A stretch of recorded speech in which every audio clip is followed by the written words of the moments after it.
Good morning, everybody. Just waiting for people to come in from the waiting room. So we'll just give it another couple of minutes, if that's okay.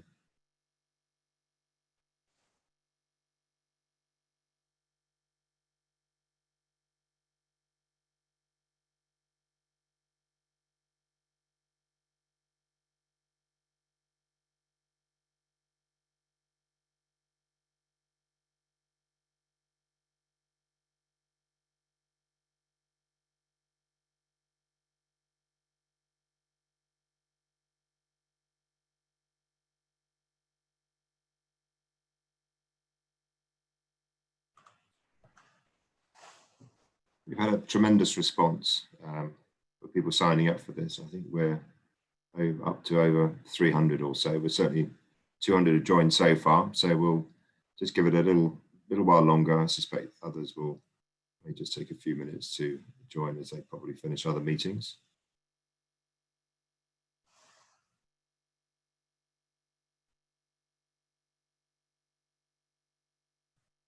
Okay, so I think we've got a full agenda this morning. We only have an hour or so, we'll start now, if that's okay. It is being recorded, so if late joiners want to catch up with the first bit, then they can do so. So can I just start by introducing myself? I'm Tim Oliver. I'm the leader of the Surrey County Council, and a very warm welcome to everybody for joining this morning's event.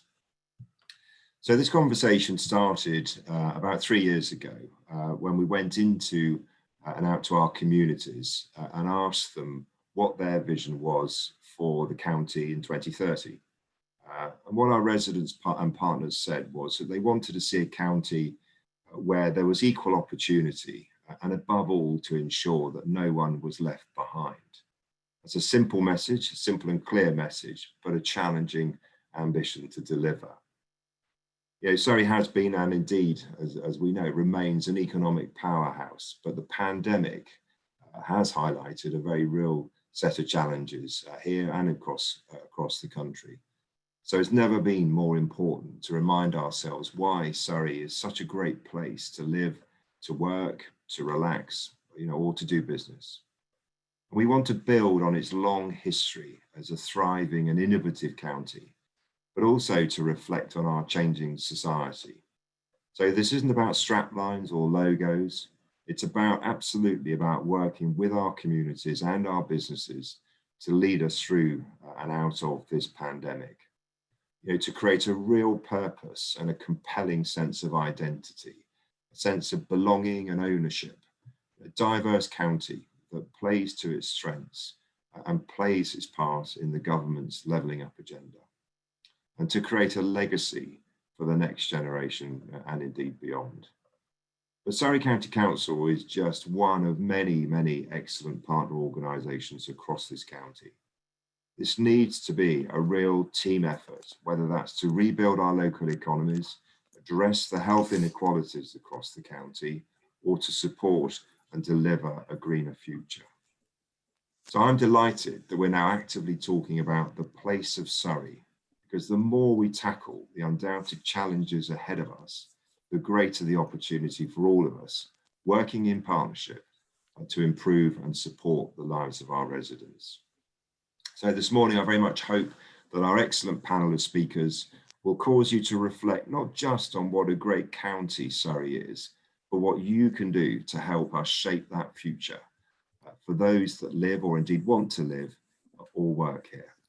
So thank you very much for joining us this morning. I very much hope you enjoy the next hour or so as we hear different perspectives on life in Surrey. I'm going to hand over now to Peter Gordon. Many of you who are regular listeners of BBC Radio Surrey will know Peter, but I'm sure he will introduce himself and also reflect on a few of his other qualities. So over to you, Peter. Thanks very much, Tim, and morning, everyone. I'm delighted to welcome you to this virtual launch of the Surrey Story. Now, for those of you I haven't met, I am Peter Gordon, and it's brilliant that so many of you are able to join us at the online launch here. Just looking at the numbers, it looks like we have more than 200 people here now as representatives of businesses and organisations from across the area. And your support is going to be very much needed to help to deliver the Surrey story. And as Tim said, this has already been a fantastic journey, which I truly believe will play a significant part in making Surrey a destination of choice, whilst enabling us to all become even more proud of what is an extraordinary place. Now, I'm conscious that many of you may not know who I am, what I do, and why I'm so excited about this initiative. So I am very much Surrey born and bred. I was educated here. I've been based here in work for all of my life. And for more than 30 years, I've been a broadcaster in Surrey, originally with commercial stations County Sound and Radio Mercury, and then the hugely successful Eagle Radio, of which I was part of the launch team in 1996. I presented the breakfast show from day one and for 25 years, and I was a director of the business. A huge benefit of being on the front line at a well-known Surrey-based commercial organisation allowed me to immerse myself and hopefully others in what the county was all about, the people, the places, and the potential for things to happen. It was a privilege to be able to inform and hopefully on occasion entertain over those years. We also at Eagle Radio made a focus of trying to make a difference, even change people's lives if we could, through using the impact of our broadcast reach to generate effective local appeals, awareness, and that important sense of community, which is unique to proper local radio. Running a radio operation broadcast from this area for the people of this area was as good an experience as any to really understand the importance and power of place. Some on here may also be aware of my acting appearances at both the New Victoria Theatre in Woking and now for many years at Guildford's Yvonne Arnaud Theatre in the annual professional pantomimes, which hopefully I plan to resume again this Christmas. It's another great experience, of course, where you can actually see your audiences and see that in Surrey, with some flair, energy, and creativity, if you raise a flag that heralds a great experience, people will come. A brief foray also into the world of the Bard as full staff was part of what I did with Guildford Shakespeare Company in the open air a couple of years ago. And it shows that that rallying call also applies indoors and out. In recent times, as Tim says, I now pop up on BBC Radio Surrey, amongst other broadcasting, podcasting and voiceover duties. Plus, I also run my own business here in Surrey using my frontline experience, understanding and a network of business friends to help organisations and companies with their communications and media strategies and the like. Just, I hope, a small part of helping the business of Surrey forge ahead. To be immersed in my somewhat eclectic fashion in Surrey life, its business and entertainment for all this time continues to be a hugely exciting privilege. Okay, so a few housekeeping rules. There's no planned fire drill, and I'm really hoping that you all know where your nearest exit and toilets are. Today's event is being recorded and will be distributed after the event. And actually, whilst you have your phone and tablets to hand, it would be great if you could show your support by tweeting as we go along using the hashtag ThinkSurrey. So why are we all here today? Well, because we have a shared interest and passion for Surrey, a desire for it to be a successful place for the benefit of everyone. And together, we want to make Surrey even better and even better known. And as I have mentioned, we do indeed have a strong story to tell. What we need to do as a county is to get our voice heard above the noise of places nationally and internationally. We need a simple story explaining what we're all about and what we're trying to achieve as a place. We need to work together to demonstrate a shared sense of ambition. What we do know at this incredibly challenging time is we need to protect and rebuild our economy. We need to hang on to the jobs that we have, create new ones, especially for young people. And to have any chance of achieving that, we need a stronger, more compelling and competitive proposition for what the area has to offer, especially to businesses, relocators, and investors. So that's what's been happening over the last 12 months with the help of many of you present here today. If anything is clear, during these difficult times, developing a Surrey story is more urgent and needed than ever before. And the only way to do this was by undertaking a collaborative project to understand what makes Surrey special, competitive, and different to other places, and to bring this all together in a new, authentic story that every organisation and individual across the area can tell and be proud to be part of.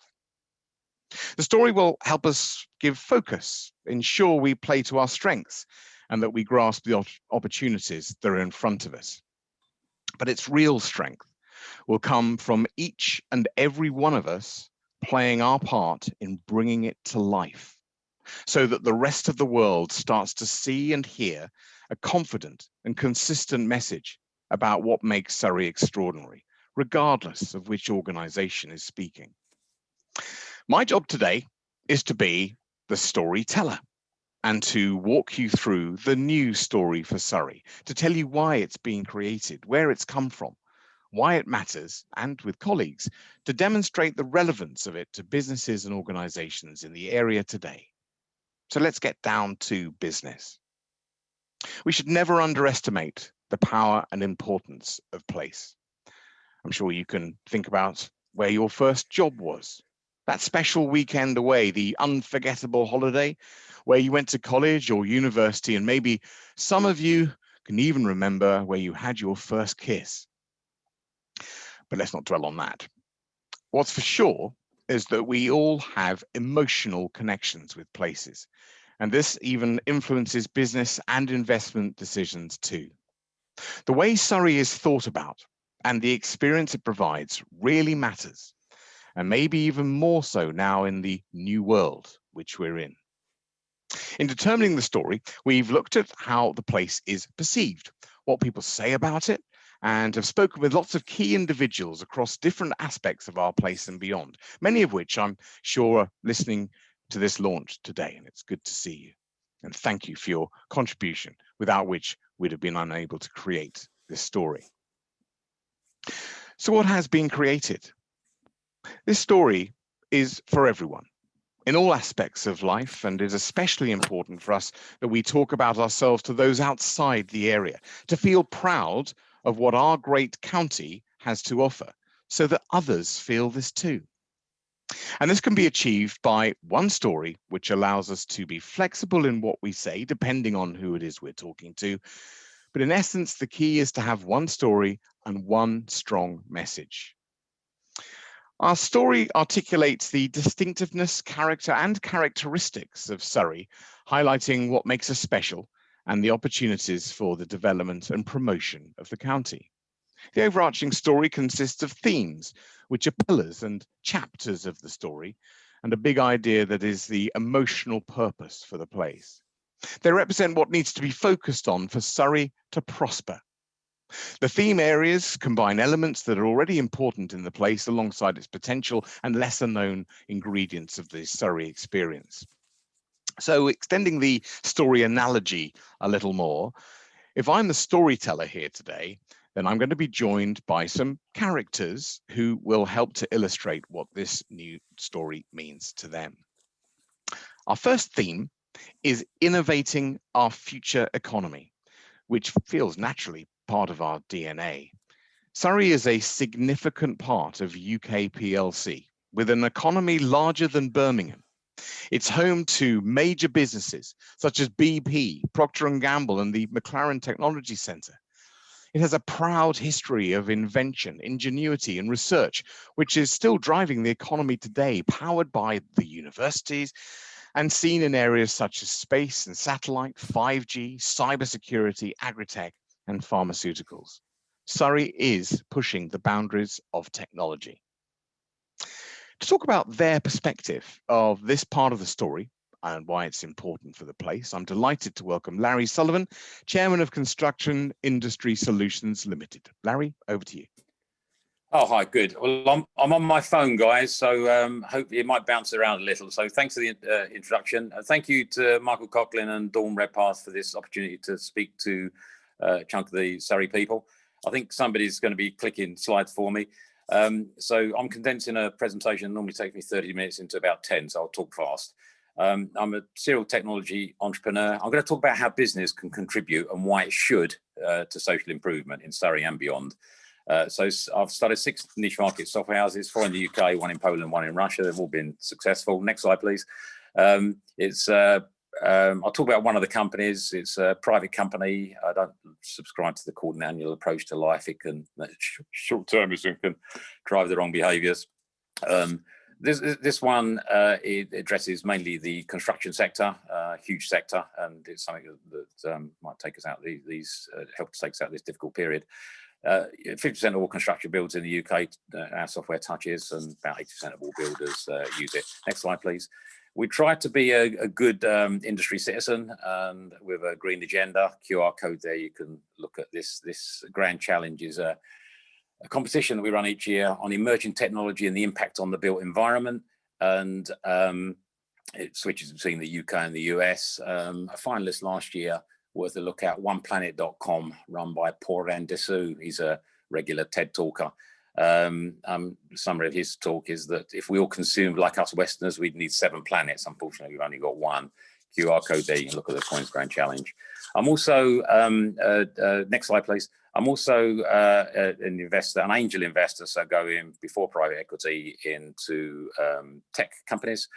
You know, my investment criteria are quite simple: back the man, back the man, and back the man or the woman.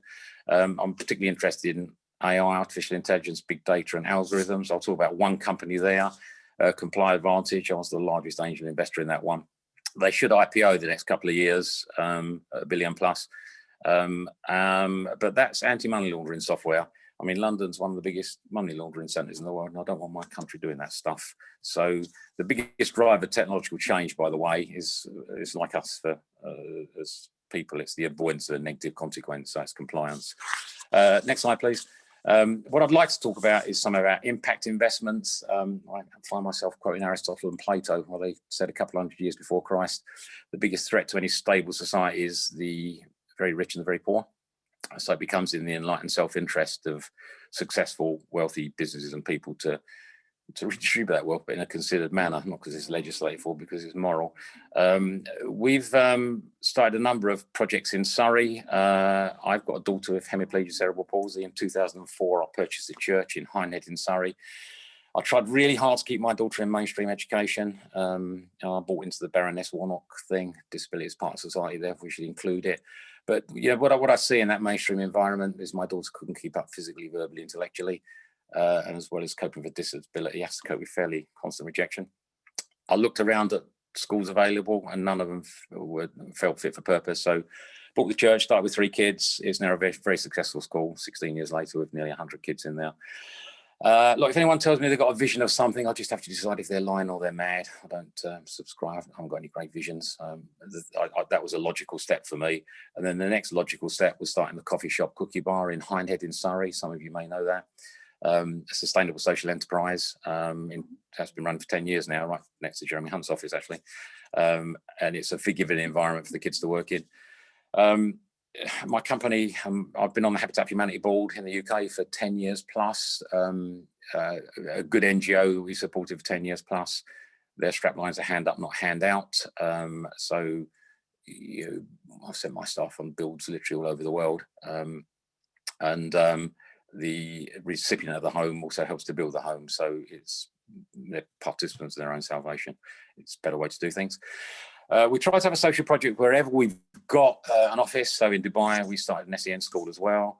Freebird Film, that's a limited liability company with a social purpose. What does that mean? It makes commercial films, but then it makes free films for charities and NGOs run by an excellent young Oxford graduate.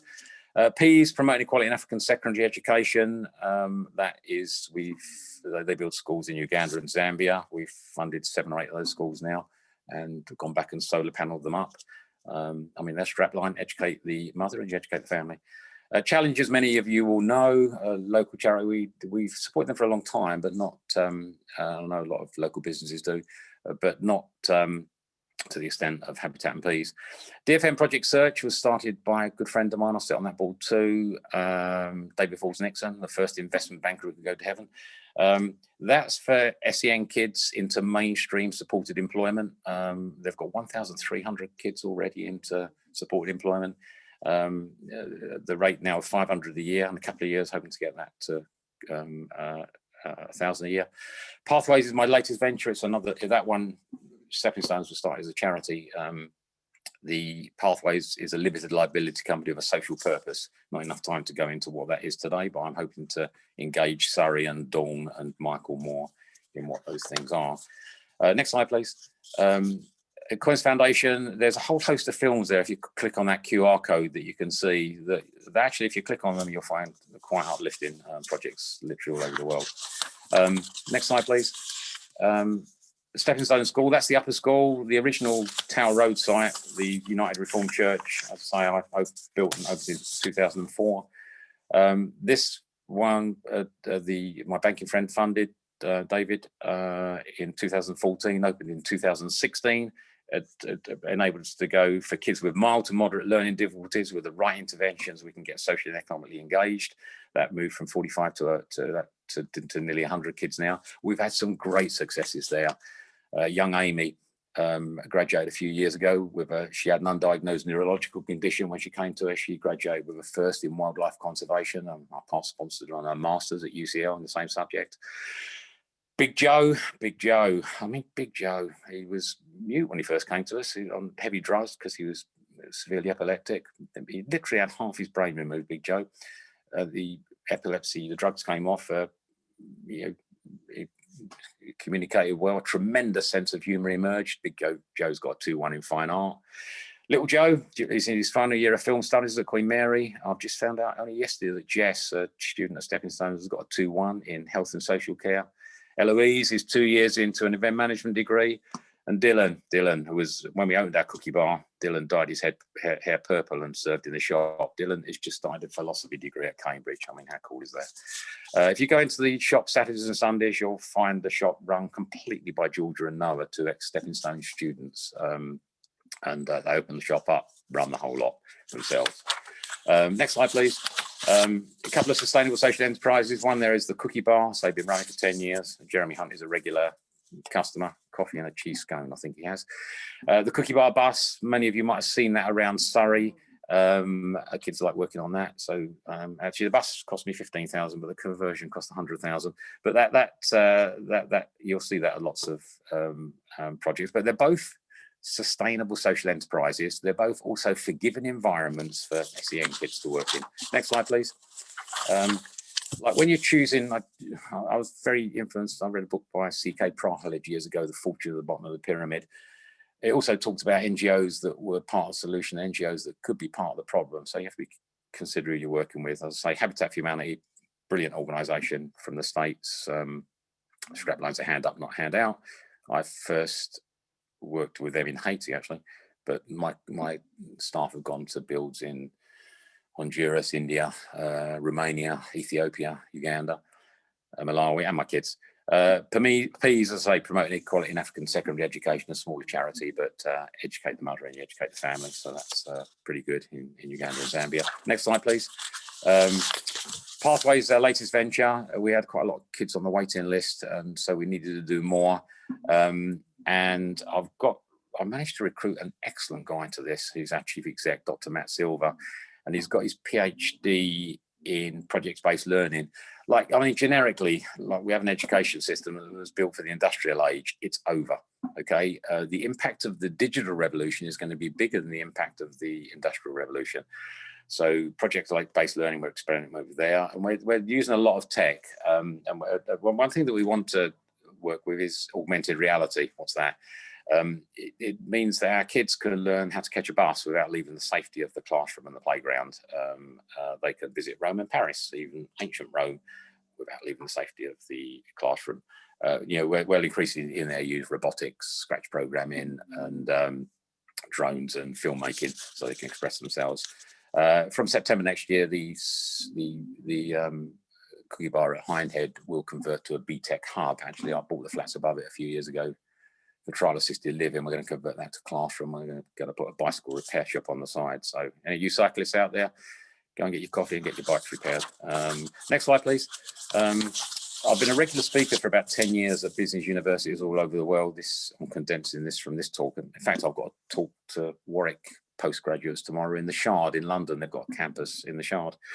I'll speak on enterprise as a force of good and social improvement. I'm trying to influence the next generation of business people to, yes, go out and start an entrepreneurial business, but differentiated by its values at the outset by allocating a chunk of the equity to a social project that they care about, and then their company is differentiated by its values at the outset. Next slide, please, and the last slide. I'm a big fan of Paul Collier, the Oxford economist, and I first became aware of his work about 12 years ago. I read his book called Bottom Billion. Blew me away, really, how Africa got left behind, the 4 traps that stop good governance and transparency developing there. Impressed so much with it, I bought 50 of the copies and sent it to a lot of my buddies. But his latest work is The Future of Capitalism, very topical in these post-COVID times. Future of Capitalism and Greed is Dead. In the coffee talks there, there's another one that Jeremy Hunt did for us as well. On that QR code, you can click and pick up on that. But what Paul's trying to do is bring together local authorities, government and business to bring back some of the left behind areas, a levelling up agenda.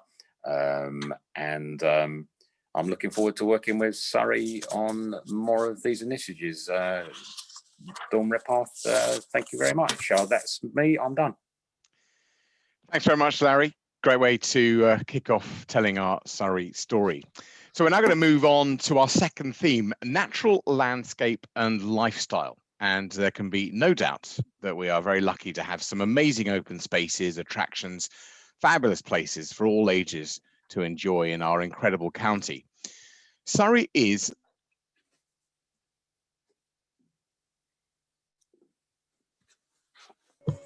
You've gone on to mute, Peter.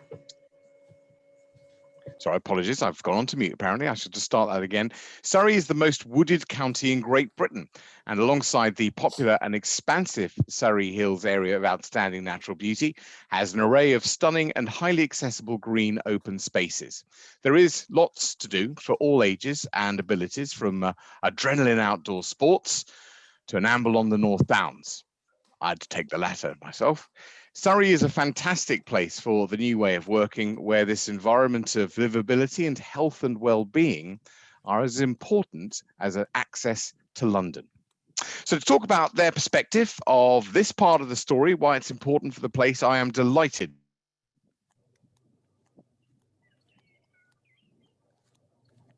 Apparently I've gone muted again, so I'm going to just say welcome to Sarah Jane Chimbwandira, CEO of Surrey Wildlife Trust and the board member of Enterprise M3 Lab.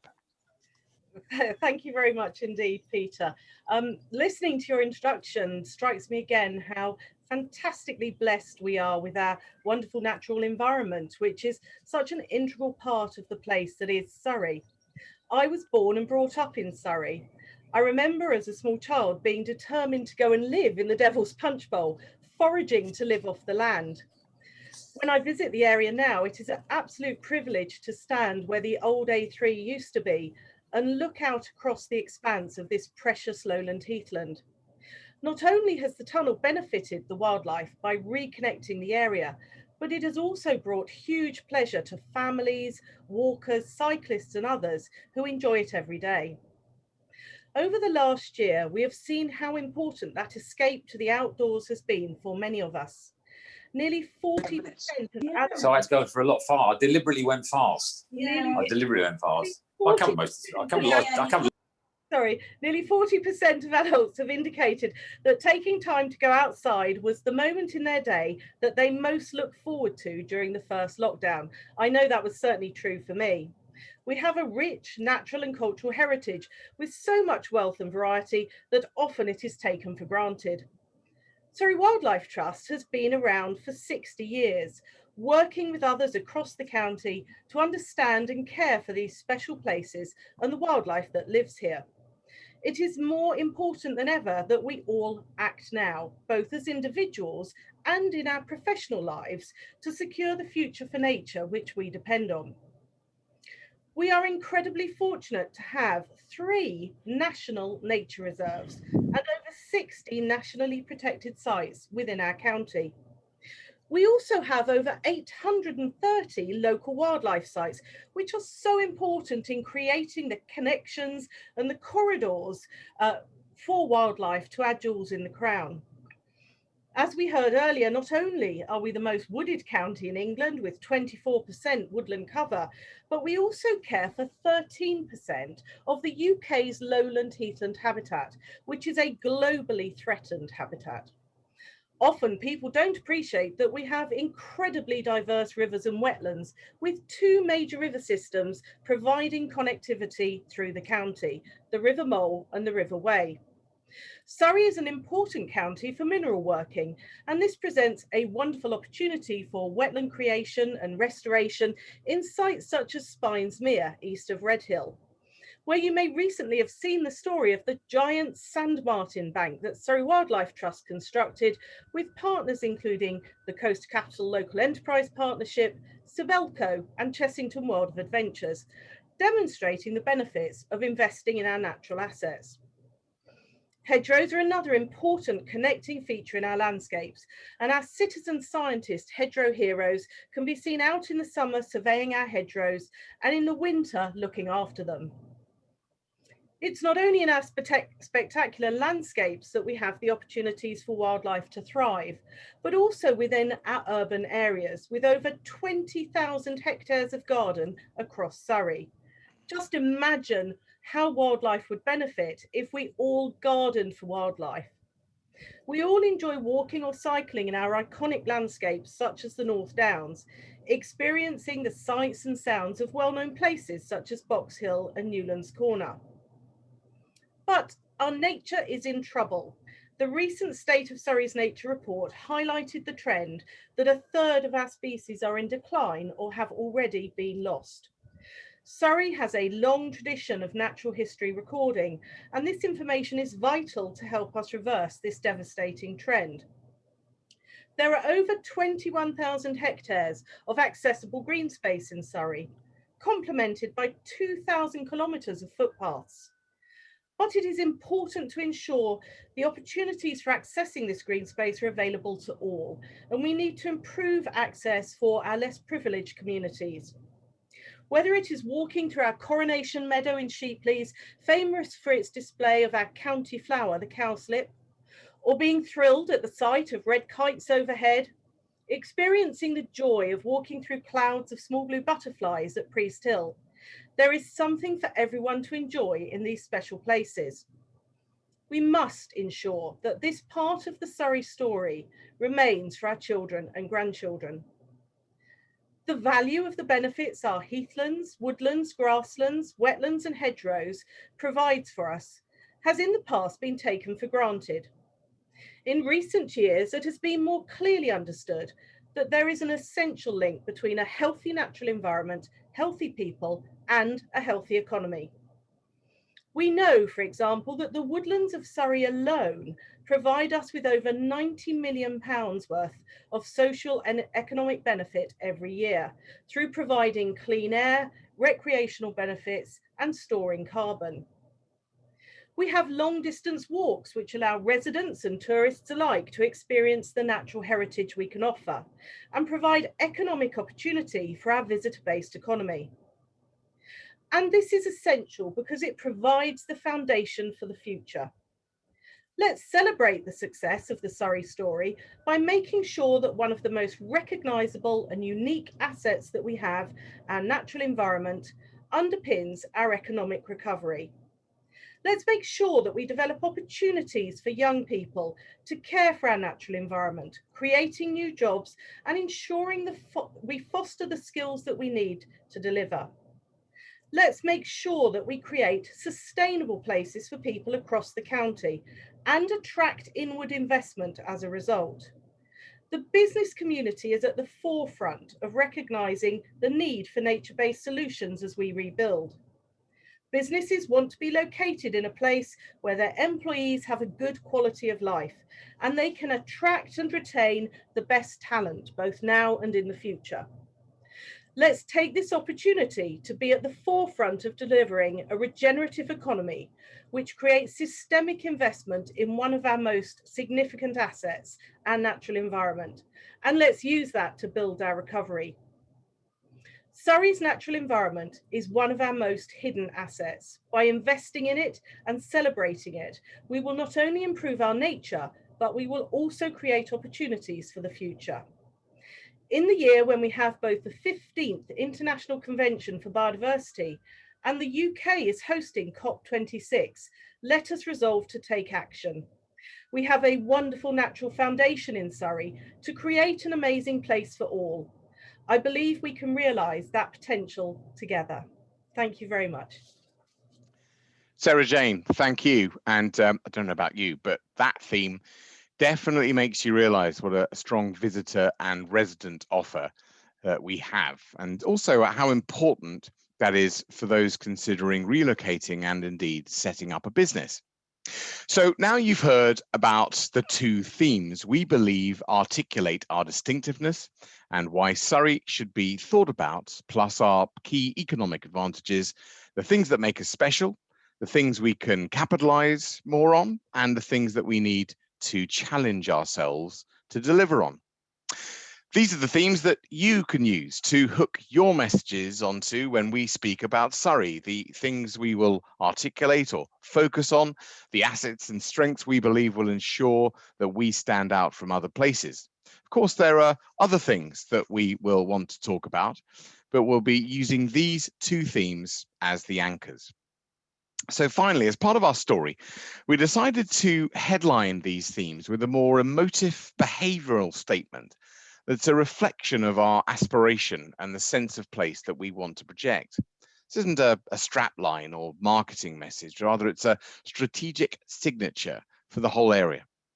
By changing our thinking, doing things differently, we can better utilize all our assets, radiating influence, building confidence, cultivating and encouraging strong leadership, developing new relationships, bringing business and place together. And we've highlighted this as Surrey Relational Soft Power. Surrey has an important story to tell of the vital role it has and can play for UK PLC. It intends to grow its economy by making full use of its innovation, talent, technology, location, and environment. This will grow knowledge business amongst the giants such as McLaren and creative businesses energized by the likes of Netflix, making Surrey their home at Shepperton Studios, a green and wooded oasis that will continue to attract families to live, people to have fun, a place that has influence and inspiration. And to talk about now their perspective of this part of the story, why it's important for the place, I'm delighted to welcome Richard Amlot, who's the Real Estate Director of Pinewood Studios Group. Richard. Thank you, Peter, and good morning, everyone.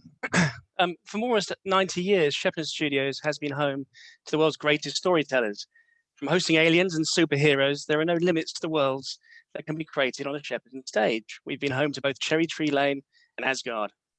Alongside its sister studio, Pinewood, some of the most glittering careers on both sides of the camera have been launched from behind our gates, and we celebrate their success. The studio is a hub for skills, technology, and creative people, and recognized as one of the world's premier centers for film and TV production. It has hosted 170 Oscar and 230 BAFTA winners and counting.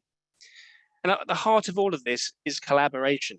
It can be defined as a group of people coming together and contributing their expertise for the benefit of a shared objective.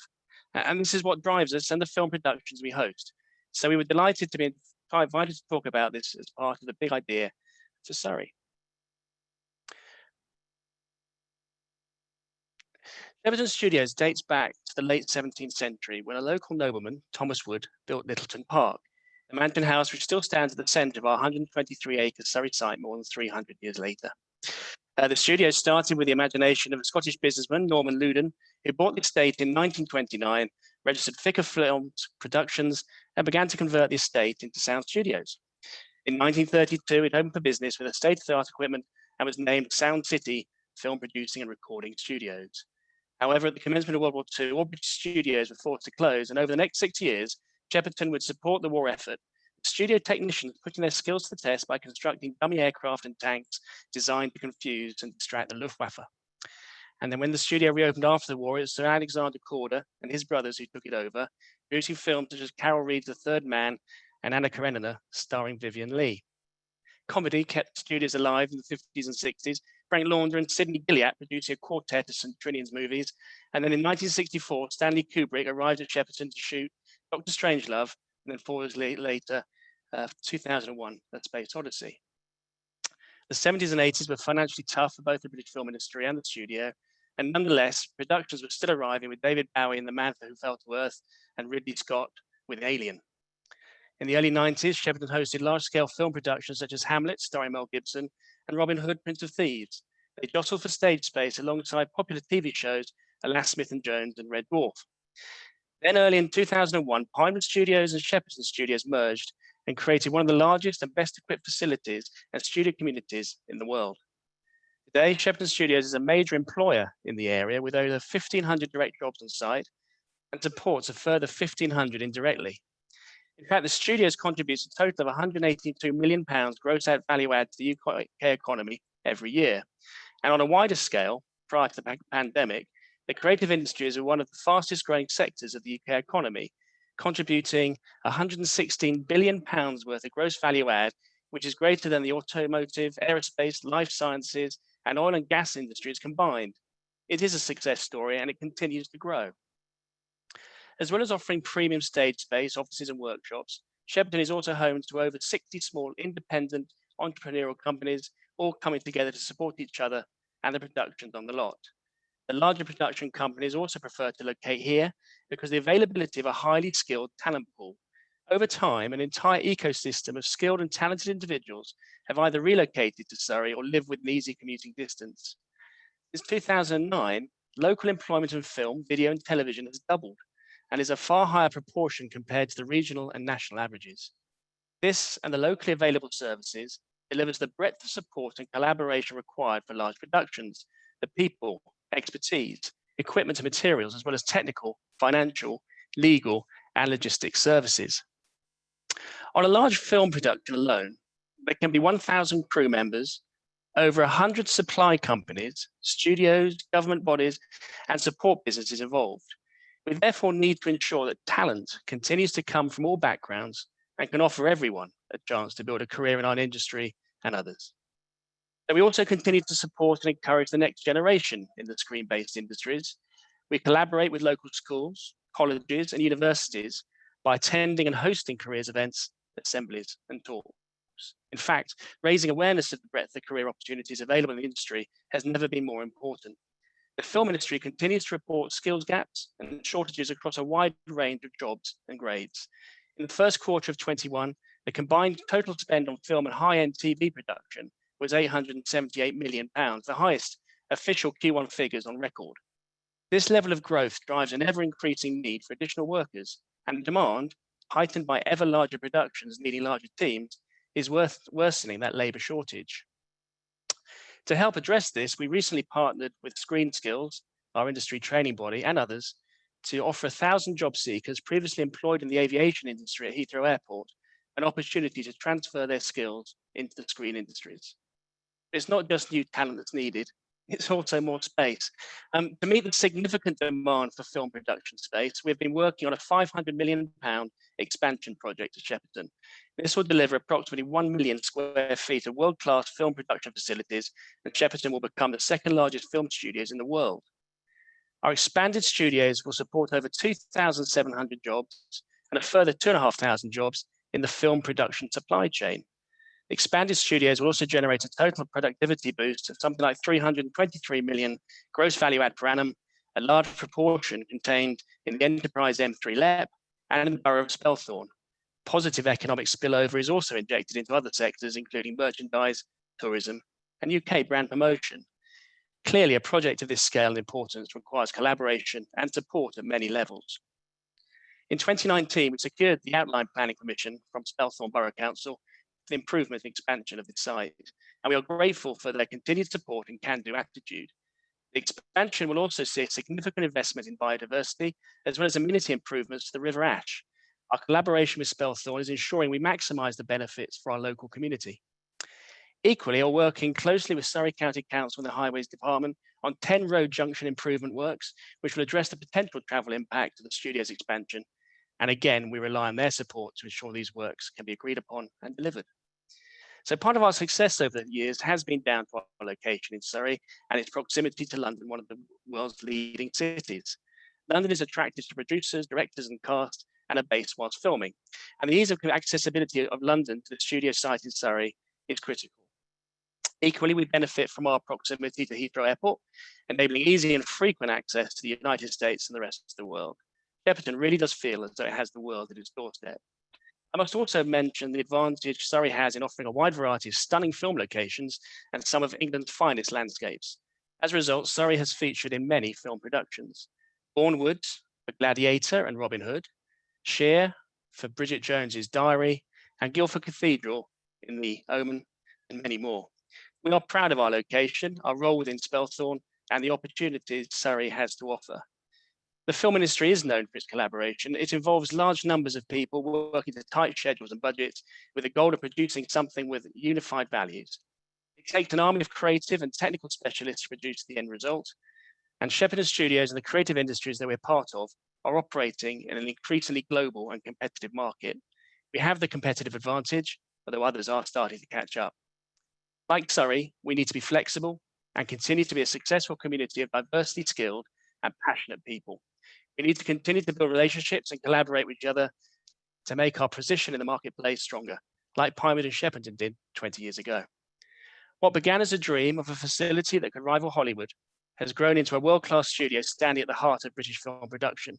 And with streaming services in high demand and cinemas starting to open their doors again, Shepperton looks back proudly on its heritage and opens its gates to our future in Surrey. I would now like to hand back to Peter. Richard, thank you very much indeed. So you've now heard the two themes and the big idea that we believe articulates our distinctiveness, why they're relevant to different organizations, and a view of our ambition and aspiration at the heart of this new sense of direction. I hope you're enthused, because I certainly am, but I guess some of you may have the odd lingering thought about how this can work. Will it actually make a difference? And will it just, in the end, though, be flavor of the month?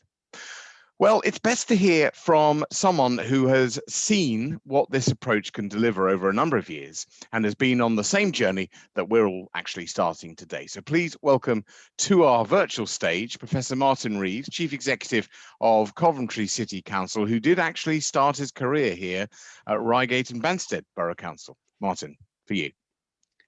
Thanks, Peter, and lovely to be with all of you. Shame we can't be together in your beautiful place, but those days will come again.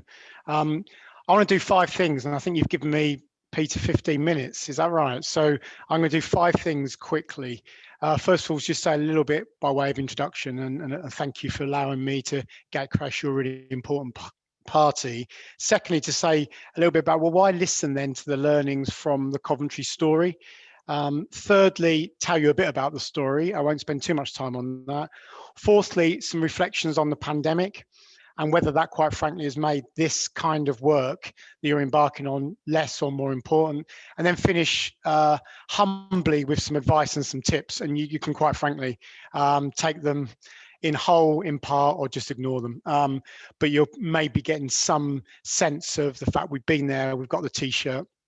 We made mistakes, we also made a huge amount of impressive changes. So they're the 5 things. Told you what I'm going to say. Let's go with number 1 then, in terms of thank you genuinely for letting me join you. I'm really proud, and Peter said it briefly. Look, I started my local government career in your place at Reigate and Banstead, and I was reflecting on it in the sense of the 2 things I dealt with on day 1. I'd never been in local government before, was the foot and mouth outbreak, and a massive, and I mean a massive traveller incursion problem.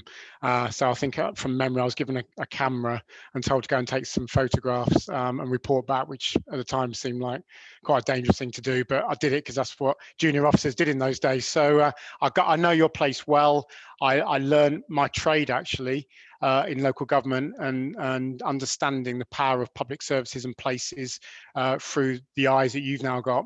So I hope I've got some kind of sense of connection with your place, but clearly it's not as deep as all of you, and it's brilliant to see so many people on the call. So let's get into why you should listen to the Coventry story.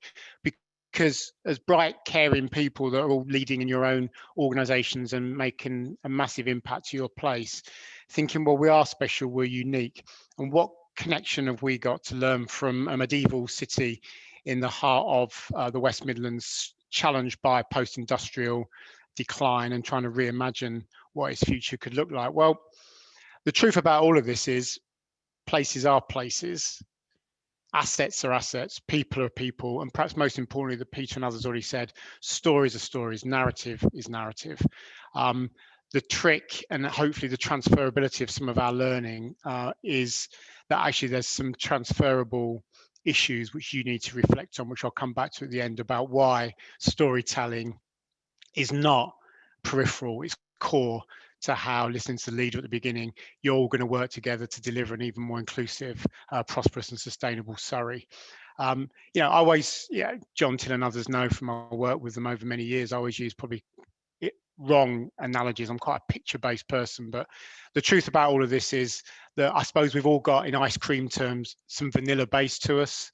There's certain functions, assets within all of our places that can join us, but the truth is we are rum and raisin, we're mint choc chip, we're pistachio, and the truth about all of this is Coventry can, I think, through the projection, what I'm going to say in a moment about our story, give you some confidence that you will find that authentic story yourselves and accentuate some of those assets. So let's move on to the third bit then, and spend a few minutes on why we embarked on this journey. Yeah, okay, we did it a long time ago, and we've been through a number of iterations. Certainly when I arrived in Coventry, and I've been chief executive for over 12 years now, I was very outspoken about the fact that I felt that Coventry, despite its economic assets, and I come from an economics background, its connectivity, its rail, road, air network, its ingenuity, some of the best universities in the world, and great that Larry mentioned University of Warwick, generally blessed with the assets, many of which equally Surrey has got, why we weren't performing in the way that we should, and we were underperforming, we were under-optimizing. And I really felt that the lack of a compelling, coherent narrative for our place, not just economically, but socially, was what was holding us back. And so we started on this process, and what was absolutely fantastic was, and you're going to learn this, and already listening to presentations today, is a sense of you being aware of what those assets are, is two things for me, really. One is the trick is not just the assets themselves and making them projected and telling that story. It's the way in which you connect them together and the spaces in between those assets for our people and our place that really starts to make you thrive and really make you special as a place. And I'll bring it right up today, because I should have welcomed you to Coventry, UK City of Culture. We are incredibly proud to be on a national and international stage, and in that, our signature event, which only just has gone on Saturday of this week, BBC covered it, the hidden asset, which is our River Sherborne, and the Kofa tree, which was the original tree on the River Sherborne to which Coventry was formed, was a perfect example in our river that is hidden under the city, that the hidden assets can be revealed, can be unraveled, and you project this story which respects your past, and as I've always said to people, but not passively nostalgically stuck in that historic past. You actually project it forward, and that's been true of Coventry for the fact that we've got a proud automotive advanced manufacturing background, but actually we're not romantically stuck there. The themes that we work with project it through the eyes of youngsters, thinking about what our businesses want for the future through that very powerful, authentic story of the past. True also the fact we are globally known for peace and reconciliation. Post-Second World War, to do what we did, to reach out and to start the twinning movement with those that were allegedly our enemies only a few weeks before, is actually real. It's in our DNA, and actually our story started to really uncover the authenticity and the uniqueness of our DNA, but project it forward. And the final thing I'll say, because I want to cover the other really important areas, is that actually what happened immediately with what you're doing today is it was blatantly obvious to us that the things that have been holding us back as a place and as a city for so long were considered almost to be liabilities were our assets. So the fact that we were only, and still are, only an hour away from our only global city in the UK, London, and only half an hour away from our second city in Birmingham wasn't a problem, it was an asset. The fact, and this is really important to you in Surrey, the fact that here we are proudly connected to the amazing asset base of Warwickshire is not a problem, it's not a liability, it's an amazing asset that people would dream of. So our story became one of not Coventry, but one of Coventry and Warwickshire. Birmingham also became our champion and our sense of how we can project ourselves, not in an antagonistic way.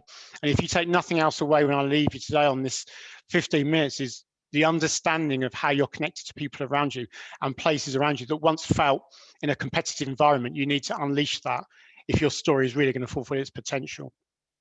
So much more about what I could say about our story, but what I will be absolutely clear about in terms of our evidence is that confidence around being an event central, about being connected so well, the power of what we made special in Coventry and Warwickshire was an integral part of why we become a host city for the Olympics in 2012.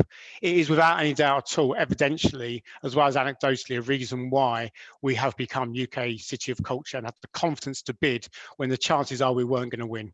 And it was a lot of money, and it was an attempt really to audaciously say we are here and we're more confident than we've ever been, and why we are hosting the Rugby League World Cup, and is why we are actually the main host outside of Birmingham for the Commonwealth Games in 2022. Colleagues, these things would not have felt possible until we started to get a swagger and understand the power of our assets from our commercial businesses, some of the biggest and the best in the world, Jaguar Land Rover, Aston Martin, Eon, Severn Trent, right the way through to some most ingenious, serious gaming startups and everything in between. Our amazing voluntary community sector, our universities I've mentioned, and the public sector, and the great political leadership saying the following: we will shape this place with you, but we will not be at the front. We will drive this with you from behind. And to enable others to fill that space is what I would say Coventry has done better than anyone. And establishing that champions network, a place board, which is about all the people, over 200 on this call today, is where you will endure that story. It's where you will really get the sustainability when times get tough, rather than expecting the local authorities, as pivotal as we are, to drive all this through. You know, really think about that in terms of your own organisations, because that is certainly something that we focused on within Coventry. Two final things, if I may, Peter and colleagues, if I've got time. The pandemic. There's no doubt at all that all of our places entering into the pandemic as a result of Brexit and some of those challenges, some ongoing challenges with regards to the funding of public services, were challenged, also reaping massive opportunities to drive our places forward economically. The pandemic has, without any doubt, evidentially widened and deepened the inequalities. So listening to Larry, but also, you know, every other speaker, and thinking about the need to really not, if you like, necessarily recover, but reset and reimagine what it is you want to do as a place, I would argue is more important, not less important. I would argue your narrative together across all of your sectors, but putting your residents at the heart of that reimagined story is more important, not less important. Do I think the challenge is bigger? Yes, I do. I think the hill is massive, the will go up. And that is as true for Surrey with the incredible assets that you've got and you've already described today, as it is for those places that don't have so many assets. So what I would say to you is that do not shy away from the power of your story to shine a light on those that don't access some of those benefits that others take for granted. And don't make it peripheral to your ability to drive social value, social capital alongside your amazing economic potential. Because to do that, I think will put Surrey in a place of the spotlight to be able to show just in real time, in a real place, how you can start connecting and reconnecting people to the opportunities in front of us. And, you know, listening again to all of the colleagues, just think about what's happened.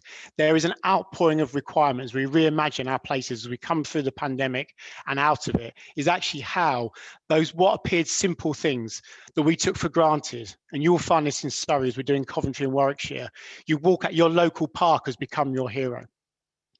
The local community shop that has remained open and cafe remains the hero of your places. The amazing businesses that sustain themselves remain that hero. The connection of all of those together as we come through this pandemic, and the way in which even the most simple things of walking by a river or a lake or going to your local park and spending time with people is the most visceral, most powerful of assets that we've got. And we just must find a way of remembering that as we come out of this. Otherwise, I think we'll miss those opportunities which will inevitably be there. And as I come then on to the final bit about advice and tips, it's not for me to advise and say this is the blueprint that you follow.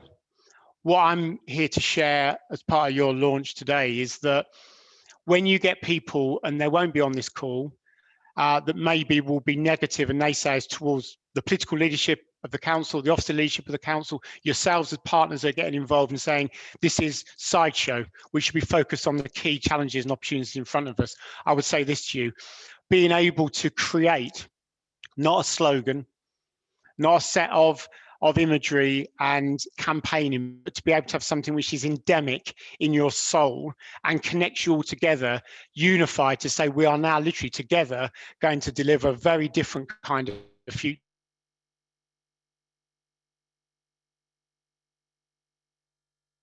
for our people, with our people, through this Champions Network, a place board which is not shared and chaired by just the public service of our place in Coventry and Warwickshire. It's chaired by the private sector, always has been, always will be. We have the editor of our local newspaper that still sits. They're not fans of the local authority, nor should they be, but they are activists and advocates for our place, shouting across the globe. You can create that in Coventry, in Surrey, in the same way we've done in Coventry. And I believe that actually, if you focus on those key elements, stay true to your story, and above all, and I'll leave you with this, if you can find a way to actually think about your emblems, your symbols of reimagination. You've got them all. I've already seen many of those and heard about them, and put those front and center to be able to have a confidence that the journey that you're going to be on is going to be really turbulent. We're going to face some really big obstacles in our place as you will in yours. But the gifts that are in front of us are to be able to say this: the place is everything. Organizations do change. Even amazing anchor organizations like city councils, health institutes, universities, they change shape. What is absolutely constant is the power of your place in Surrey. And it transcends administrative boundaries. It transcends any other boundary that artificially only exists in the minds, if I'm honest, of those professionals and others who get fixated by it. People's lives are fluid. And my view is they are now more fluid, require more connection with each other than ever before. So therefore, you have really got something quite special in front of you as you launch this story. And I'll finish with this image, which has been flashed, as you've seen a lot of amazing colourful images of my place, as I've seen of yours. There used to be a joke when I arrived in Coventry 12 years ago about Coventry as a city is best seen in the dark and the pitch black. Let me tell you now, we are now spotlighted, not just our 3 cathedral spires, but our city of the major transformation has undergone no small part as a result of this compelling story of our place and the projection of confidence around the world. In no small part as a result of that, we are now proud to actually stand with all of our partners on their shoulders often and speak in the light as well as in the dark. We're no longer laughed at. And when we say we will be the global leaders, people step up and they know that we will be. And you've got that in front of you. So thanks very much for listening. Martin, fantastic, inspirational stuff. Thank you very much indeed for your passion and enthusiasm, and maybe giving us a few tips on how to give Surrey that same swagger that you were talking about for the Coventry area. And finally, for today, I'd like to hand over to Andrea Newman, who's the Director of Communications and Engagement at Surrey County Council, to give you an update on what's happening in Surrey, what's going to happen next with this important work. Andrea. Thank you, Peter. And thank you to all our speakers today for their inspirational stories. And I think we probably know, don't we, that this is just the tip of the iceberg. And it really has showcased the amazing county that we live in. I'm really proud to have led this initiative and to have commissioned this work, but I'm even more excited about what comes next. Martin has just given us a window on his world of what the opportunity is for us. This was the largest stakeholder engagement exercise that we've ever done in Surrey. So I really want to thank those of you who are on the call and those of you who took part in this really exciting project. But these are not our words, this is your story. And as we have seen today, Surrey is surprising, it is diverse, it is distinctive. I hope that we can build on this work and show that Surrey is a great place to live and work, and it is a place where you can thrive. But this is all about Surrey, and it's not about one individual organisation. So it's now my turn to take a step back, and I'm asking for your help to drive this forward. As Martin's already alluded to, the next steps are going to basically be that we will set up an independent place leadership network. So these people will be the custodians of the story, and they will oversee and drive this work forward. There will be an ambassadors programme, our Surrey sales force, if you will. Their role will be to actually make this happen. We're looking for people to really get behind this work and to help us. And the only credentials necessary are that you have to be passionate about our place. We will also be hosting a masterclass to share with you all the brand and marketing strategy and to share the visual identities, some of which you've seen today, and our beautiful photo library. There has been a storybook created which articulates the story that you've been listening to this morning, and it captures a collection of stunning photography of our county. And we will be happy to share copies of that storybook to those of you who would like to receive it. An email will be sent after today's event, giving details of all of the above that I've just mentioned. And if you would like to register your interest, then please do get in touch with us. An enormous amount of work has gone on behind the scenes to make this happen, particularly in a challenging year. And I do really feel excited that this hopefully will be part of Surrey's recovery, and there are brighter days ahead. This is the start of an exciting journey, and I'm certain that we can create the same buzz and excitement that Martin described so vividly about Coventry and Warwickshire here in Surrey. Thank you, Peter. And thank you, Andrea. So it just remains for me to again thank our contributors today, and most of all for you for giving up your time as well. I hope you will support this new approach and feel energized by the words and the actions that you've heard today. Do please have a great day and tell someone something positive about Surrey, even if it's just that the sun's out. And don't forget, of course, to use the hashtag ThinkSurrey. Thanks for watching.